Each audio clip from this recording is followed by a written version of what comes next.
Forever and ever, the cannabis plant was only grown outside under the sun. As it became increasingly prohibited and then demonized totally for the convenience of some American politicians, cannabis farmers had to move to more clandestine areas and then eventually indoors under artificial light. Indoor cannabis cultivators and renegade outdoor farmers kept the spirit of cannabis alive during those dark years. They continued to study the botany of the plant, sustained its medicinal traditions, and hybridized its traits to develop some really amazing genetics. Now that cannabis has been able to come out of hiding, smart commercial growers are blending the power of growing under the sun with the best practices of indoor growing, resulting in greenhouses of all sizes that incorporate light deprivation technique. Light Dep is a strategy that uses blackout material to cut off sunlight from the plants in order to fool them into thinking that it's fall and they should start to flower. Even though it's exceptionally common in many places now, the first you hear of the idea as a grower, it's truly mind-blowing. If you enjoy hearing frank discussions that dive deep into cannabis health, business, and technique, I encourage you to subscribe to our newsletter. Every week, you'll receive a new podcast episode delivered right to your inbox, along with commentary on a couple of the most important news items from the week. Social media sites are becoming increasingly unreliable in showing us everything we subscribe to, so sign up for the Shaping Fire newsletter to make sure you don't miss an episode announcement. Today's guest on Shaping Fire is Eric Brandstad, co-founder of Forever Flowering Greenhouses based in the Emerald Triangle of Northern California. Eric is a longtime cultivator and has become one of the most, if not the most, important voice in Light Dep greenhouses. Today we're going to talk to him about just that. Welcome to the show, Eric. Hey, Shango, thanks for having me. So, we're obviously going to talk about Light Dep today, but let's start with the incredible boom in cannabis greenhouses all over the country. I know that you're traveling all over the place, setting them up and consulting with folks. What are you seeing? Well, I'm just seeing everybody trying to find their place right now, and it seems like the shift is really, really going towards greenhouses more than ever. And so, I guess 10, 11 years ago, I started with this company 10 years ago, and so it was really stuffing envelopes and trying to show people what really Light Dep greenhouses are, to the point now where people, know what they are and they know what they want to get into. They just are fishing around for which company at this point to go with. And so the green rush has always been kind of happening in my eyes, being on the front lines, answering phones and things like that, but it's not quite been the same kind of rush. I guess it's always been the green idea for over the years, but now it's the full-on green rush. Yeah, actually, we had Dr. Dominic Corva on the show several weeks ago, and he said, everybody says that now that California has legalized that the green rush is coming to California. He says people don't understand. The green rush started in California in the 70s, has never stopped. He's right, and that dude knows what's up. I like him a lot, and I can agree with that sentiment, because California really, in my opinion, has been the mecca for outdoor cannabis cultivation. Being up in the Emerald Triangle and Humboldt County and things like that. And so people have always been moving there or moving up to Northern California to get away from something or just to get up north. A lot of people originally, when I moved up to Humboldt in 1992, the majority of people that were there were either loggers or people that transplanted from Southern California. And so it was still a lot of tight-knit California people, but it was really a lot of, most people that had set up shop in Humboldt back in the early 90s that had been there a while or that were fairly new to the area were mostly Southern California people, from what I found. And now it's to the point where people are coming from all over the United States. I've even seen people from other countries that are, in organizations or belong to certain groups or families or have ties or whatever that are now trying to be in the Emerald Triangle as well. And it's not just the Emerald Triangle, it's the California in general now too. So as much as the green rush used to be Northern California, I think it's safe to say that it's generally speaking, California is seeing the green rush all the way around. Right on. And so just so people don't pigeonhole you as just being doing greenhouses in California, where around the country have you been, let's say in the last 6 months building out greenhouses? I know that you're doing lots of work in the new medical states. Yeah, definitely. We have greenhouses going up as far away from here as Maine. So, that's pretty much, coast to coast. Yeah, it is. And so, we have greenhouses going up in Arizona, Maine, a lot of the legal states for the most part.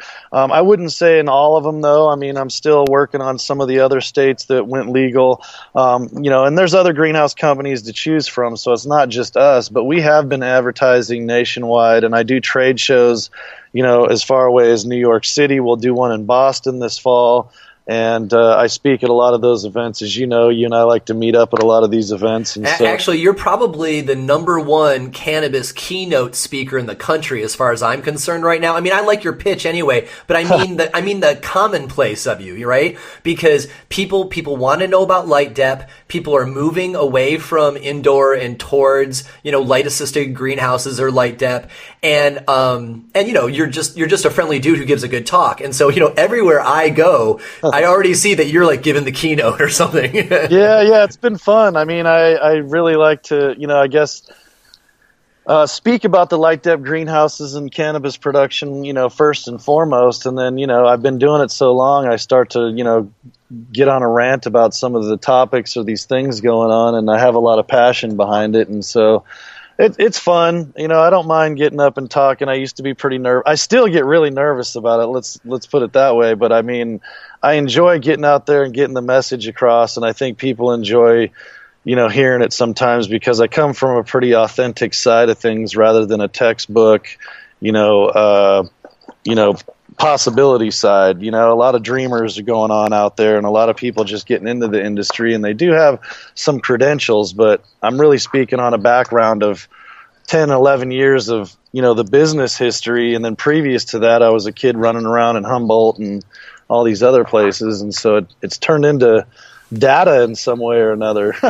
Yeah, right on. So let's get into Light Dep. So I've got a bunch of questions for you, Sure. about modern Light Dep greenhouses. But even though those of us who are already in the industry talk about Light Dep all the time, there are still the majority of people don't understand the idea behind Light Dep. So would you kind of get a little old school and talk about the early techniques for Light Dep, so that when we talk about the greenhouses, people will see, oh, I see how you've it used to be a cardboard box and now it's a whole building. Yeah, no, and you're right. There's a lot of people that are, into the industry, getting into the industry in other states and places that just aren't familiar with what we're talking about all the way. They might have heard the terminology, but they don't quite know what's going on. And so, Light Dep is basically, I sometimes like to compare it to indoor growing. A lot of people understand indoor growing techniques. And you can also look at outdoor growing of corn, let's say. When you plant the seed, it doesn't automatically, give you corn. You got to wait till the end of the summer, which is the shorter days. When the days naturally get shorter, cannabis plants and a lot of vegetable crops come into season. And so as fall comes into season, we have the harvest time for a lot of different crops, but especially cannabis. And years ago, people, if they didn't grow indoors, they had to wait till Mother Nature pulled the trigger so that you could, get the flowers and harvest, at the end of the season. And so in order to beat that cycle or to do that, indoor was one way to do it, but the other way to do it was to, cover up the greenhouses or cover up the garden in some way or another with a tarp, or the earliest methods were the cardboard box. They called it black boxing in 1992 when I lived up in the Humboldt area. They'd actually take a big cardboard box that was the size of a refrigerator box or a washer and dryer, and they would individually cover each plant.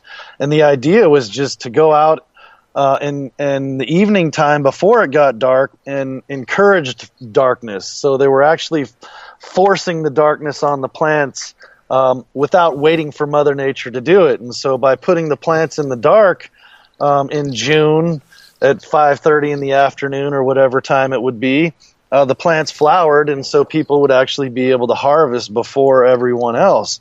But at that time, the product was terrible. I mean, it really was something that, I don't think too many people were proud of. They quick dried it. It was just not the best product, even though it was available early when no one else had anything. And so now when we jump light years ahead into these greenhouses that, one can be manually pulled tarps, over a hoop house or something, and two, the automated version, the real goal, people are able to use these greenhouses and get up to 5 harvests a year using the sun, versus, just being indoors using electricity, getting the same amount of harvest, but the overhead's a little higher. And then also the outdoor grower that plants the seed or brings out the clone, and it flowers when it flowers due to Mother Nature's forces. And so with that being said, it doesn't take away indoor use. I mean, indoor growers still exist with the Light Dep greenhouses, because in some cases you have to veg the plants. And so a lot of people that are new to cannabis in general too, plants grow with 18 hours of sunlight. They won't produce flowers or fruit with that much sunlight or available light, indoors or outdoors.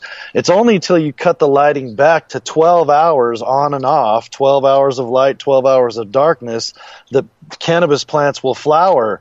And so that's really easy to do indoors when you have a timer. But it gets a little bit more tricky when you're outside dealing with the sun, because if you don't have enough money for an automated greenhouse, you got to pull some tarps or manually cover the greenhouses or that outdoor garden. And so we've developed ways over the years to help make that easier. A lot of people are still do-it-yourselfers. And then we also offer the automated greenhouses now that you can set a timer, kind of like the indoor growers set a timer, but we're setting a timer for our curtains to close because we can't turn off the sun, but we can choke it out with these Light Dep curtains. And so one of the ways that I found out a lot of people were new to this whole experience is I jumped on another social media site called Reddit recently and did a few posts, and it was amazing how many people had no idea or hadn't heard of it, didn't even believe it was true. And so it was cool.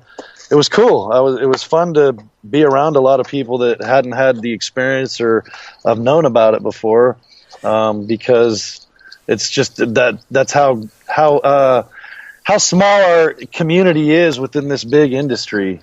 Yeah, for sure. And, you're talking about different levels of experience, too. You got the people who are all new to it, who are, blown away by the idea of it. Yeah. And then they realize that they can get more than one crop a year, which blows their mind when they start running the numbers.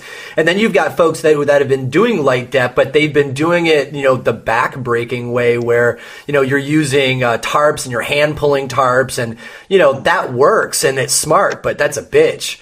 Yeah, it is, and that's the problem with pulling tarps, is that it gets very cumbersome and it gets difficult. And so what people tend to do is try to make gadgets and things and make working smarter, not harder happen. But there's always pros and cons to all that, and so. It's not something I can get into in seminars and presentations that I go over, but, there's a lot of people that are just kind of not putting the layers together properly with these greenhouses, especially in the summertime, that causes the product to either, not come out how it's supposed to, or just isn't as manageable as people want it to. And so then there comes this idea that the only way to do it is with an automated greenhouse if you're going to get into it in a commercial style. And so, if people have that notion, sometimes they're not getting into it. And so I do recommend a lot of times that people do get a basic hoop house that are just getting into this and get some of the, easier mechanisms that we offer to pull tarps, because, and I'm not talking about everybody and all the investors, but to get a good grower to know what they're doing and to really learn the craft, it's not that big of a deal to pull some tarps for 2 months.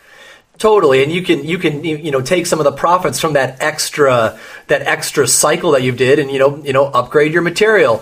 Before we get into that though, and what a modern Light Dep greenhouse is going to look like, let's go to our first commercial. You are listening to Shaping Fire, and my guest today is Eric Brandstad, co-founder of Forever Flowering Greenhouses. If you like podcasts like Shaping Fire, chances are that you'll like audiobooks too. Just like with podcasts, audiobooks speak to you, tell you stories, and teach you stuff. Here's the thing. Audible.com has an offer that I want to tell you about. Right now, they are offering a trial of their audiobook service for absolutely free.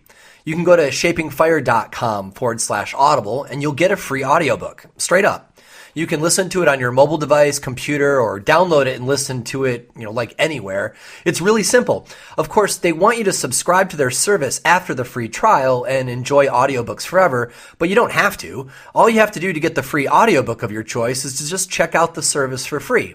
And the service is pretty great. There are whole sections on permaculture, sci-fi, history, biography. Hell, you can even listen to a book about card counting and blackjack. Whatever, it's all pretty rad. So that's the deal. Your first book is free. It's easy to sign up. It's easy to quit. And their online library of free books is pretty incredible. So just check it out. Go to shapingfire.com/audible to find out more. Or just click on the link in this week's newsletter. Welcome back. You are listening to Shaping Fire. I am your host, Shango Los, and our guest this week is Eric Brandstad, co-founder of Forever Flowering Greenhouses. So during the first set, we were talking about the history of Light Dep and the fact that you can get more cycles per season if you're covering up your crop for some of the time, kind of fooling the crop to think that winter is coming and it needs to pop up those flowers all of a sudden. But, most people are thinking about commercial production and Light Dep now.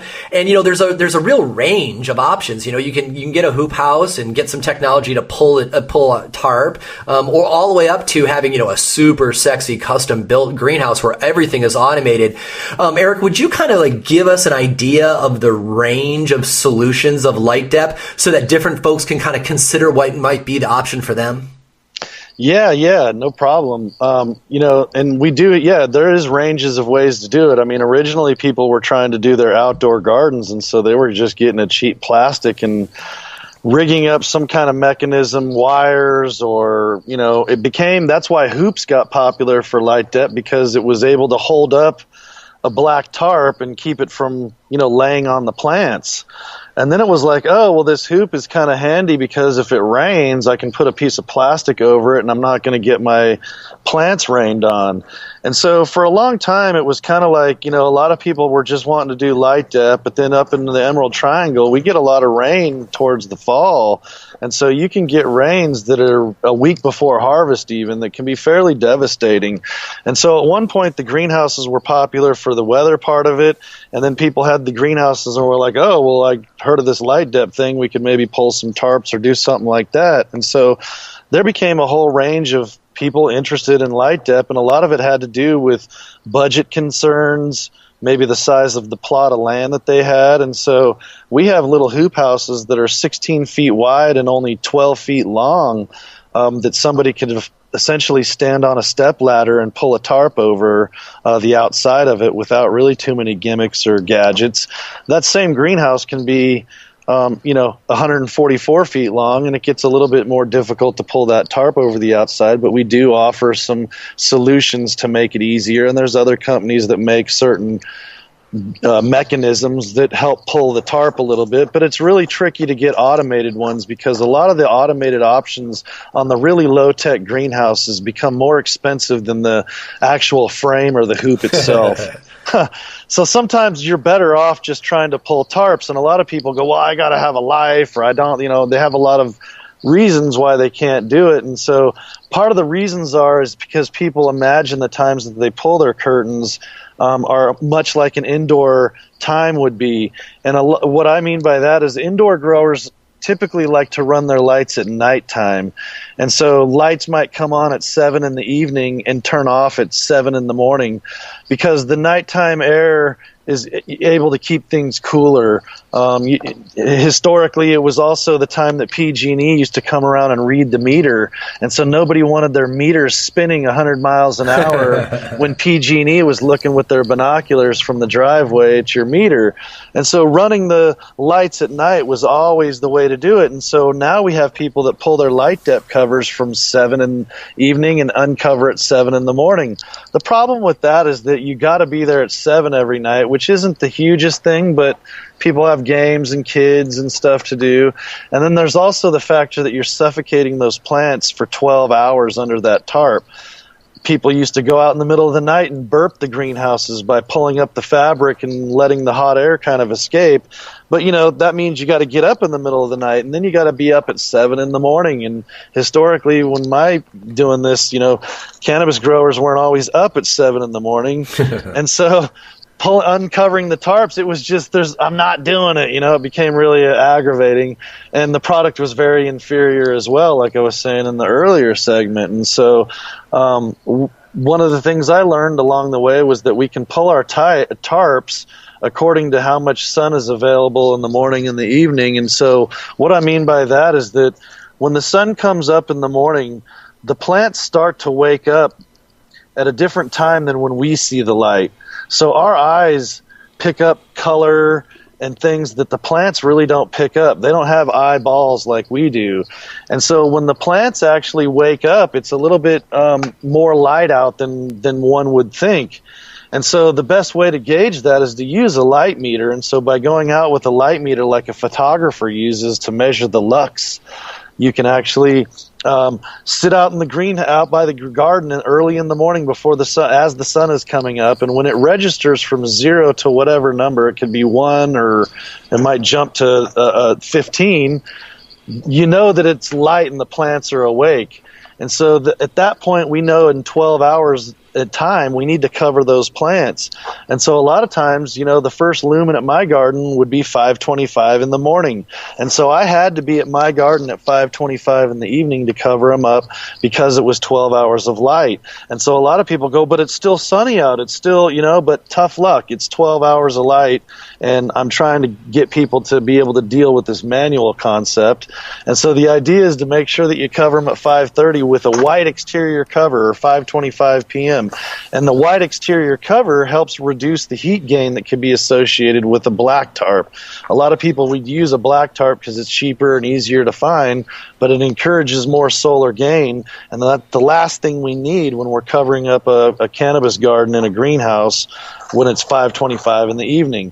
But what that allows you to do is uncover the plants the minute it's dark, and you don't have to be out there again until 5:25 the next day. And so we're basically talking about covering the garden at dinner time and uncovering at bedtime.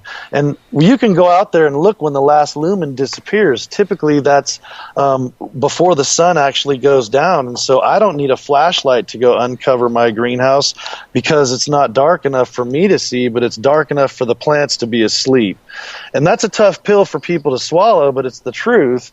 And if you can go by that regiment, a lot of people are fine. But the one thing I would say to that low-tech method and that idea, it's very affordable, but you need to use the greenhouse properly. And so backing up to greenhouses, like we talked about a little bit in the other segment, is that greenhouses were made for wintertime. And then if you think about that, that means, well, we don't want to use a greenhouse in the summer. And that's partially true because greenhouses can actually trap too much air, heat up, and it makes people have to do things like turn on fans and maybe want an air conditioner and all these other things. And so a hoop house, in my opinion, it gets even more low tech because we don't really need exhaust fans and all these things. We can actually make the greenhouse more of a shelter rather than a greenhouse. And so I like to differentiate summer mode and winter mode greenhouses is two different things because the way we run them in the winter is not how we run them in the summer. And so a simple hoop house doesn't need to have end walls and doors or fans.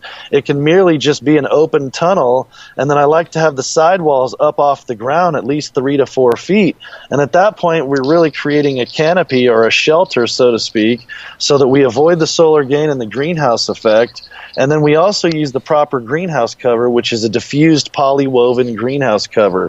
And diffusion, high diffusion, spreads the light uniformly so that it actually doesn't have hot spots that causes the plants themselves to heat up. Because plant temp and air temp are two different things. And so we can have high air temp and still keep the plant temps low through this method that I'm talking about. And then when we pull our Light Dep cover at 5:30 in the evening, we don't see the humidity spike like a lot of the other cases that we hear about because people have been trapping air too much, using too clear of a cover, or even using the black ground cover and black grow bags. All those things encourage more surface temps, which add more air temps to the greenhouse. And so what we want to do is calm down all these things and use white ground cover, tan grow bags, a diffused greenhouse cover, stop trapping air. And we're in a summer mode greenhouse, and cannabis is going to go crazy. You're going to pull your Light Dep covers. You're not going to see the humidity and condensation that everybody else, the horror stories that people talk about a lot of times, because they're just not quite putting the layers together properly. And the low-tech version can be very profitable for people, and low overhead, and it actually works for a lot of small craft farmers. And then when we go into the mid-tech greenhouses, we're talking about the Gothic-shaped greenhouses that can be manual sidewalls and ridge vent, or automated with an automated blackout option. It can be basic. It can be deluxe. There's a lot of ways to skin the cat in the Gothic frames we have. And then, the ultimate greenhouses, the A-frame greenhouses that really, when you're looking at them from the front, they straight sidewalls to an A-frame peak, and they can be gutter connected, so they create a mega structure. And you've got all these different bays with, vegging and flowering, and they're really, commercial, like full on, but they're very expensive, and you got to have the right property and permitting and all these things. Whereas some of these low-tech, mid-tech greenhouses are fairly affordable at entry level.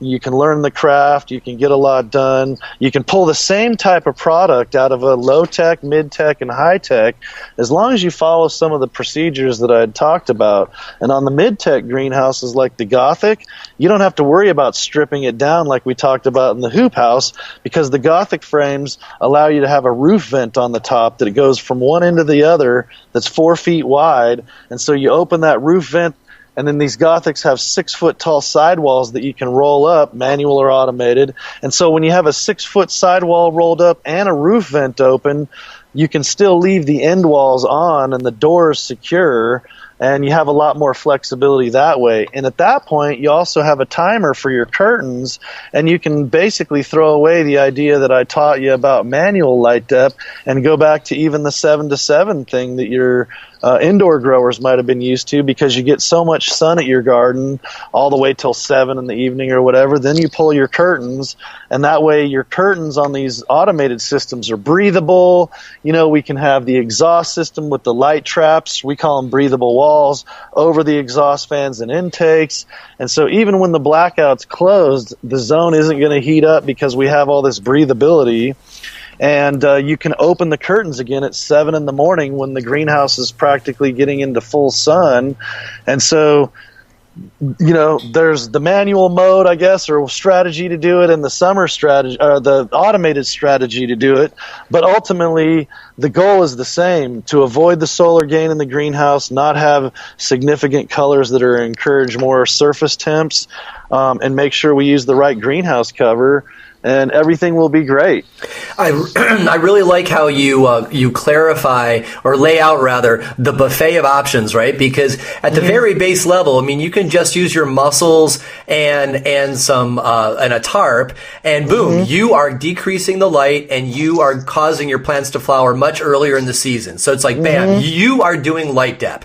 Yeah. But then if you want to then upgrade and start thinking about how much extra heat that you're keeping in your greenhouse, and change, the color of your pots and what you're putting on the ground, and allowing more ventilation. Now you're doing Light Dep, but you're also helping the plants because you can do, all of these inexpensive techniques just on color choice of what you purchase. That's going to be helping you not retain this too much heat during the summer, so that you can still do your Light Dep in a greenhouse in the summer without cooking your plants.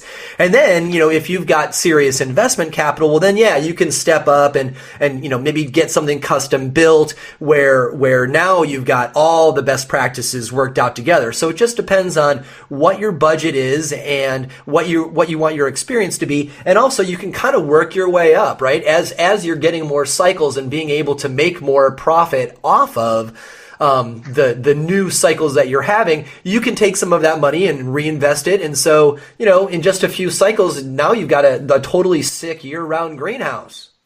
You're absolutely right about that too, because a lot of people call me and go, what should I do? Or how should we scale up? What's the best plan here?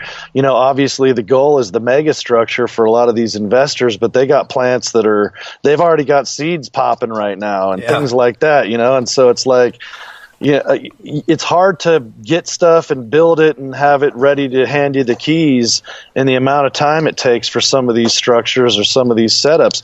It might even be that the property's not ready and the grading has been done and all these other things that don't even have to do with the manufacturing or the producing of the greenhouse. And so a lot of people are also investing in a lot of properties right now that, need fencing and they need power upgrades and they need infrastructure and stuff to even support a greenhouse, a processing facility, drying rooms, and all this stuff. And so with that being said, it's pretty easy to get some of these hoop houses and, for a lack of better terms, bang them out real quick.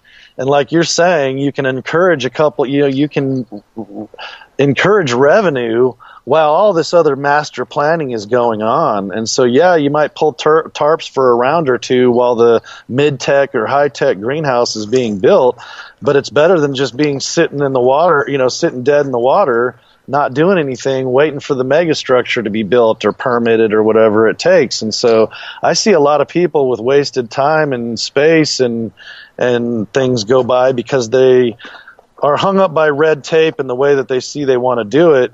And a lot of times that's the automated, all the bells and whistles where, most growers are fine with the low tech. There's always somebody around that can pull some tarps or, it's easy to hire someone that's strong and can do this type of stuff for a couple months or even a season. And that goes also to the equipment that we buy. I have a lot of people, we went through a really harsh winter here in California particularly, and I think up and down the West Coast for rains and snow and things like that.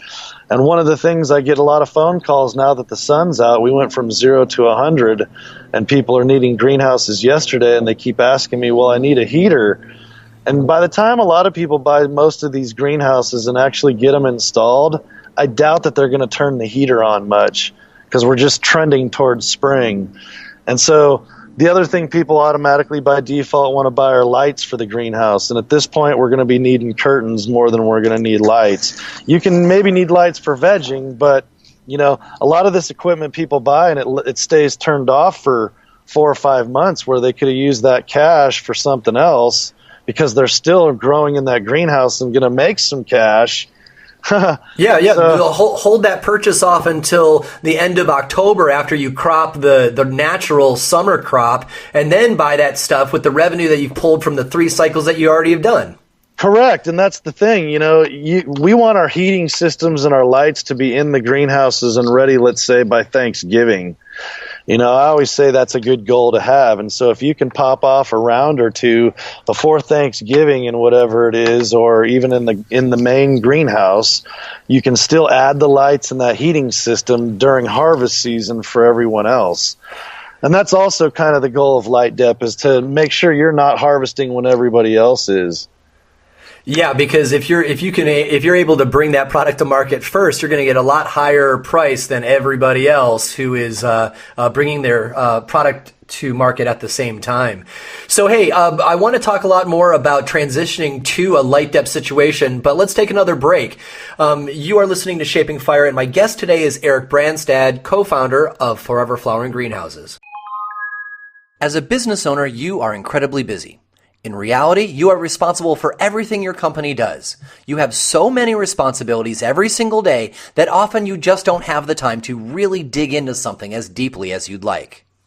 You know there is more that you could do to reach out to new customers and to encourage loyalty in the customers you already have, but you certainly don't have the time, and you're not ready to hire someone full-time for that role either.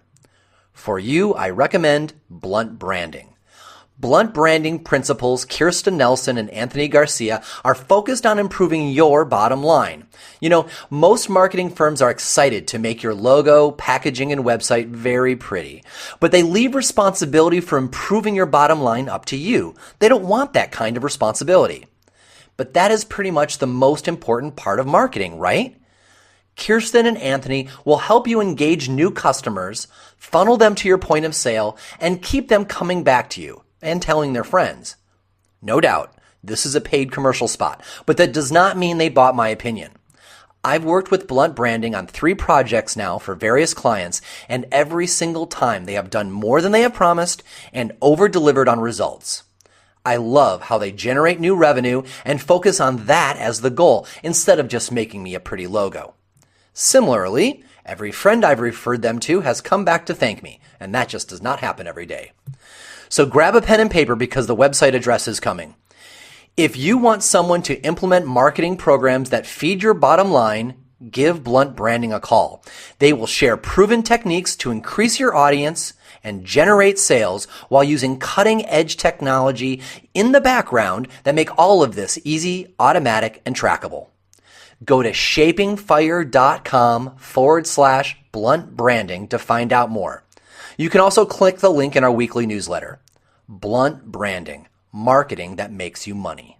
Welcome back. You are listening to Shaping Fire. I am your host, Shango Los, and our guest this week is Eric Brandstad, co-founder of Forever Flowering Greenhouses. So in the first set, we explained Light Dep and why it is totally badass to be able to add multiple cycles to your year instead of just growing one outdoor. In the second set, we talked about, the variety of technological solutions from really simply pulling tarps all the way up to, $250,000 sexy, fully automatic greenhouses. So, for a lot of people, we don't know what we don't know and moving towards that. So Eric, my first question for you is, because of prohibition, lots of people have been indoors because they need to be both clandestine and also they want to control their environment. But a lot of these indoor growers, they've kind of earned their master grower stripes and now they're being hired by a commercial company who's going to use a greenhouse so they can start using the sun more. What are some of the hints that you have for indoor growers that are moving to a greenhouse? Well, it kind of falls back to our last segment of getting a low-tech greenhouse and learning the craft because, basically that's what's happening is that we have really great successful indoor farmers or growers that are put in the place of either consulting or maybe even hired or their own businesses converting to greenhouses because economics, and that's just what's penciling in now for everybody, is not to shut down the indoor per se, but to add greenhouses to it, or even the outdoor isn't working out because we got rained on last year. So either way, everybody's circling the wagons around greenhouses. And what I find has happened from prohibition. It's not just that everybody was indoors because of prohibition and that's what we had to do. It's that a lot of books were also written on the craft of how to grow cannabis indoors. And so what's happened is if you think about it, most farmers and families that have big commercial farms and things like that, it's a family operation and it's passed on through generations or you're married into the family. Most of the people that you see growing cannabis weren't pepper farmers originally. They didn't plan on growing anything and probably weren't in farming business whatsoever, but cannabis became into their life. Maybe it became legal. Some of us pre-legal, we just liked cannabis. And so, one reason or another, we grew something. Not a lot of people were green thumbs is all I'm saying, and cannabis made them become it. And so when you become a green thumb specific for one crop and you grow it specifically one way, you're probably going to read all the books about how to grow it the best that way and become the great farmer or indoor grower that they become. And it's not because they read all the books also and that's just how they learned it. They read the books to quantify things and made a lot of mistakes along the way and, learn the craft overall. But one of the things that is the thread in all of that, or a correlation in all of those things, is that indoor growers have parameters, and these parameters are basically 75 degrees air temp and let's say 35% humidity. That's kind of a standard parameter for an indoor grow room, especially a newbie. If they were getting into it, you'd say this is the air temp and you want to keep your humidity low. To avoid PM and bud rot and all these things. And so, we're starting to talk about a controlled environment. And when we talk about a controlled environment, that's what we're talking about. We're controlling the environment, the temperature and the humidity, how often we water, the light levels, all these things to, one, mimic Mother Nature, and two, to control the plant. Because if you don't control Mother Nature in that setting, let's say, if you don't become Mother Nature, you're going to lose control of the plant. And how do you lose control of the plant? Well, if it gets too hot, not enough water, too much light, all these little parameters change, the plants get sick, they take on disease and pest, and they die, or they just, you don't get your product. So following the parameters has always been a safe bet for everybody along the way. And so with that correlation of those parameters, I guess you could say, people go, okay, we're getting into greenhouses now. We want to bring those parameters with us because that's how cannabis grows, right? Mm-hmm. They go, this is how cannabis grows. The only way. Yeah, and I have people that bring me the books. I have people that email me the paragraph. I have people that come to me and say, this is how it grows. And I go, yes, you're right. This is how it grows indoors, right? Yep. Indoors is the key word. It's not how cannabis grows. And so what we have to do is retrain these people to realize that there's outdoor growers all over the United States or Northern California or whatever for a long time that have been growing out in the full sun. So they don't have the same parameters. You know what I mean? You can't tell an outdoor grower in California in the summertime to turn the outdoor temperature down to 75 degrees and lower that humidity, in July. Yeah, those plants need to be way more rough and tumble. That's probably where, that is where, indoor plants, especially if they've been super hybridized, get kind of a reputation for being wimps if you take them outdoors because they've been babied like Olympians for so long. You move them outdoors where, oh man, we had an especially cold night, or oh man, we had a freaking hot day.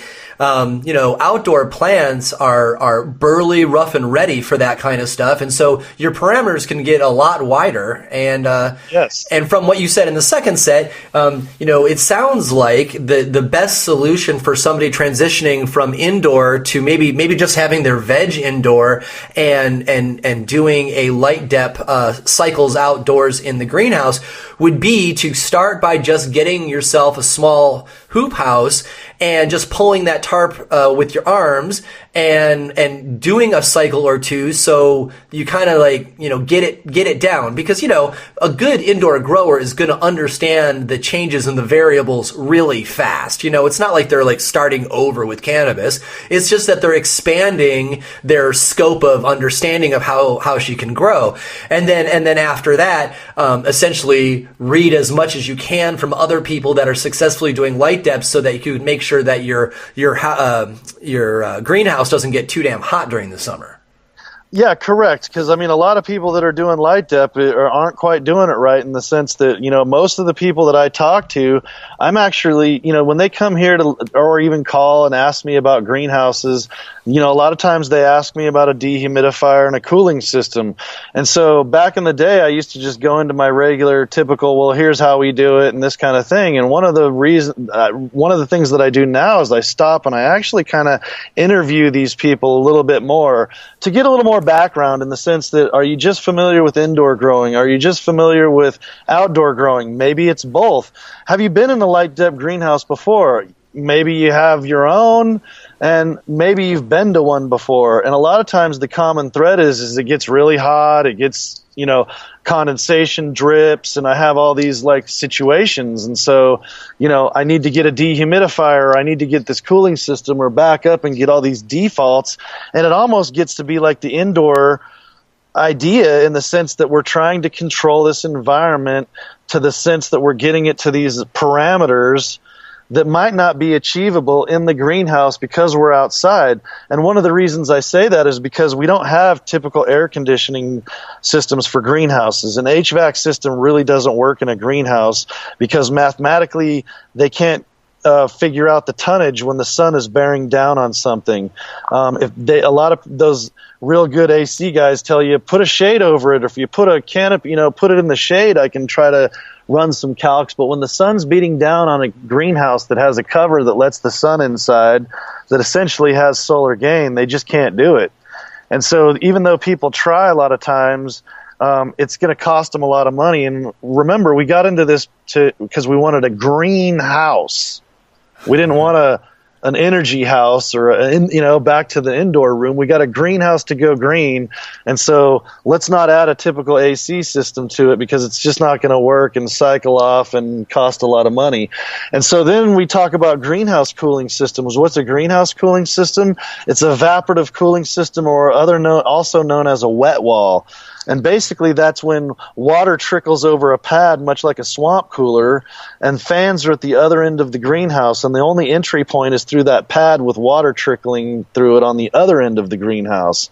And so instead of intake louvers, you have water trickling over a pad. We still have the exhaust fans at the other end of the greenhouse. Water's pulled through that pad, or the air is pulled through that pad.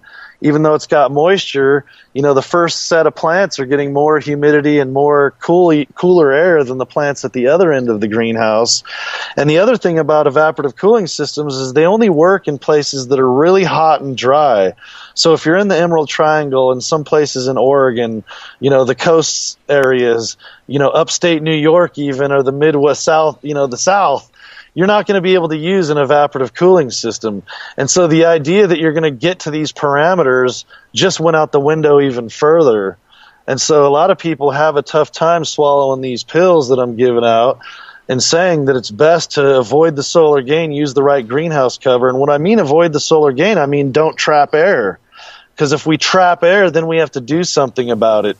And so, like I said, when people come here to meet with me, I usually ask them about their greenhouse experiences from their friends or themselves. And a lot of times I get down to the nitty-gritty of, okay, you've been trapping air. You've been trying to do something about it, like use exhaust fans or things, and it's not working. Even evaporative cooling system in an area that's got high relative humidity outside, they're not getting that temperature drop, but it's getting way more humid inside. They're using too clear of a cover, and too clear of a cover means you get more sun, and then the leaf surface temperature rises. When plants heat up, not just the air temperature, when the plants heat up, they have to sweat to keep cool. And so you can get a plant temperature that's higher than the air temperature, or the same temp as the air temp, which is a high air temp, and the plants are sweating to try to keep cool, and so the greenhouse has become very humid, and so the default of the cooling system isn't working or not applicable, and then the other default is to get a dehumidifier. And so those typically don't always work, and some of the real big industrial dehumidifiers that you can get are pretty expensive and need three-phase power. And so that's why I try to go back to saying, look, the person that's meeting with me or talking to me about these things, we really got to look at what the plant needs, not what the environment needs, because we're out here like an outdoor grower. We're using a greenhouse that was invented for wintertime, and we're trapping air. Greenhouses are ideally designed to trap air and have these clear covers to have solar gain and heat up the plants. And so I like to back up and go, okay, we're cannabis growers using these apparatuses in the summertime, and so we don't want to trap air, and we don't want to have to use a bunch of electricity in order to mitigate everything. And so the best policy, like I said about in the earlier segment, is to avoid the solar gain and not trap air. And so on hoop houses, we're leaving the ends off and maybe rolling up the sides quite a bit. On the Gothic frames, we're having a ridge vent and rolling up the sidewalls. And even in the mega structures, we can have double ridge vents and things like that. To help avoid the solar gain. And at that point, we're also using the proper greenhouse cover to spread the light, uniformly diffused covers. And then we're also not using those encouraging colors that we use. And when people are here visiting me on site, I use my infrared thermometer, and I have all these things set up on site. And so if you've watched some of my live feeds on Instagram and other things, I'll actually go out in the greenhouse and I'll shoot the leaf surface temperature of the plants. I'll open the door to the greenhouse, and within 30 seconds, you can see the leaf temperature drop dramatically. And so we can really see firsthand that air temp and plant temp are two different things. I'll shoot the black ground cover or black, swatches that I have in the greenhouse next to the white swatches. And so the indoor growers, or a lot of the people that are trying to learn about the greenhouse craft, that have the parameters stuck in their mind, and this is how cannabis grows, really soften up a little bit and start to understand that, yeah, there is outdoor growers, and they do it outside in 100 degrees. And then there's this greenhouse thing over here, and they're saying not to try to control the environment, but to support the environment. Support it is what I like to say, by using the right things that we've talked about and colors and so on to really support the plant so that we don't have to control this environment. The environment becomes supporting enough that the plant can grow to its fullest potential and not overheat and cause sweat and humidity and condensation that everybody always sees with their other setups or their buddies or the greenhouses they got before. Because if they haven't dealt with us, they've dealt with another company that really doesn't look out for cannabis first and foremost, or they maybe know about cannabis and they're trying to take shortcuts and not have people use ridge vents and cheap plastic that lets in too much sun. And at the end of the day, they're just not getting it. And so I really try to lay it out there so that people really get what we're saying and laying down. And it's amazing. I just was on the phone with a hydro shop owner that I've known for almost 10 years now, and he has his own greenhouse, and he has really never heard what I'm saying. As much as we've hung out, as much content as I put out there, I was on the phone today, and we zeroed in on a couple things, and he was just like, oh, I get it. I get what you're saying. And it's one of those things that I just keep trying to repeat myself in creative ways. And I'm thankful to you, Shango, for having me on this show to let me, spread the same message. Right on, right on. It reminds me, hearing you talk about it, it sounds a lot like when I talked to Tad Hussey from Kiss Organics. He's always talking about, building living soil. And his point is like, don't dump a whole bunch of NPK, bottled salts into your soil thinking that you're going to give your plant what you need. Build a microbe community in the soil so that the soil can just be itself and will naturally give the plant what the plant wants. Similarly, you seem to be describing the same kind of environment where, listen, if your greenhouse is an open system, if you're letting the airflow naturally go, if you're not retaining heat, you don't have to add, an air conditioner and a dehumidifier and all this other stuff, which is like dumping NPK into your soil. What you're suggesting is kind of like, probiotic soil, but probiotic air, it's just like letting life be life in the greenhouse by thinking about what the plant wants instead of trying to create a very thin specified environment. It's a much more natural way to farm. It's more affordable, and you can produce some of the most top shelf products that anybody's ever seen. A lot of people go, well, if you're opening the sides or roof, you're letting in bugs. Bugs don't want to go to this healthy system. Bugs go to the plants that are yellowing with this nutrient lockout from too much transpiration. A lot of people think in the fall it's the fade, and it happens to be nutrient lockout. I mean, a lot of people have nutrient lockout, even in Light Dep towards the end of the cycle, because the plants are using an extreme amount of water to support those flowers. And at the end of the day, they've been trapping air, and the plants really will live. They do okay in abolic stress. Plants, cannabis plants especially, are pretty tough. But a lot of people go, when I pull my curtains or this happened or the fog rolled in or this cold night or this super hot day, all hell broke loose. Well, that's because they were always making those plants right at the line. And when that one thing, that fluctuation in farming happened, they couldn't deal with it, and it was the nail in the coffin. And so we just try to avoid riding that line so that when farming fluctuations happen, it doesn't become the nail in the coffin either. Yeah, I hear that. Well, hey, Eric, thank you so much for being on the show today. I think that we did a pretty solid job bringing people up to speed on how to think about modern Light Dep and how to get a little Light Dep in their life. I appreciate you having me on, and if you wouldn't mind, I do want to plug something real quick. Yeah, go right ahead. April 7th here in Grass Valley, California, at our facility, we are having an advanced soil workshop with Elaine Ingham here and another guy from a company called Kresev Soil.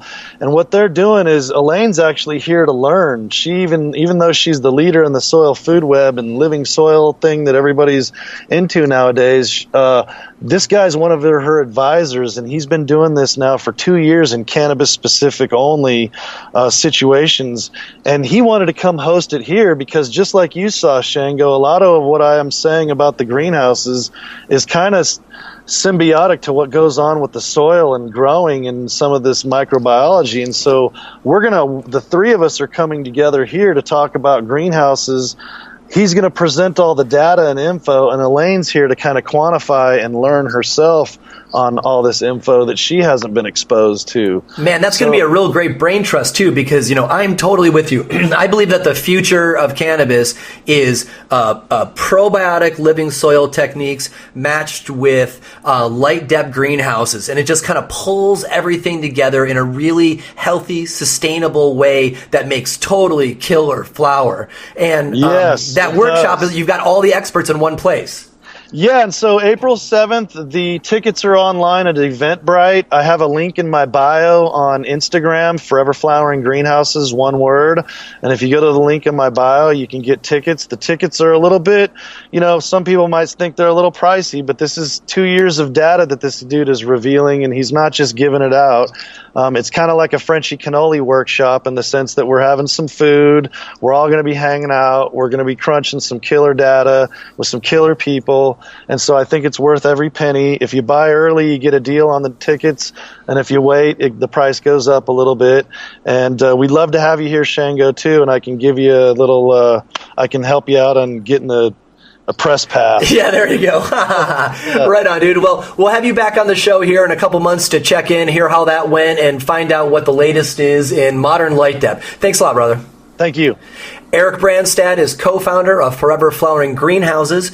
You can find out more at lightdep.com. That's lightdep.com. And don't forget to check out the Forever Flowering Greenhouses Instagram feed. It itself is really great, but especially when Eric goes live and walks you around either his or somebody else's greenhouses and just gives you great words of experience and best practices live. They are fantastic, and I've learned some of my most important stuff from watching them. You can find more episodes of the Shaping Fire podcast and subscribe to the show at shapingfire.com and on Apple iTunes, Stitcher, and Google Play. If you enjoyed the show, we'd really appreciate it if you'd leave a positive review of the podcast wherever you download. Your review will help others find the show so they can enjoy it too. On the Shaping Fire website, you can also subscribe to the weekly newsletter for insights into the latest cannabis news and product reviews. On the Shaping Fire website, you will also find transcripts of today's podcast as well. For information on me and where I will be speaking, you can check out shangolos.com. Does your company want to reach our national audience of cannabis enthusiasts? Email hotspot@shapingfire.com to find out how. Thanks for listening to Shaping Fire. I've been your host, Shango Los.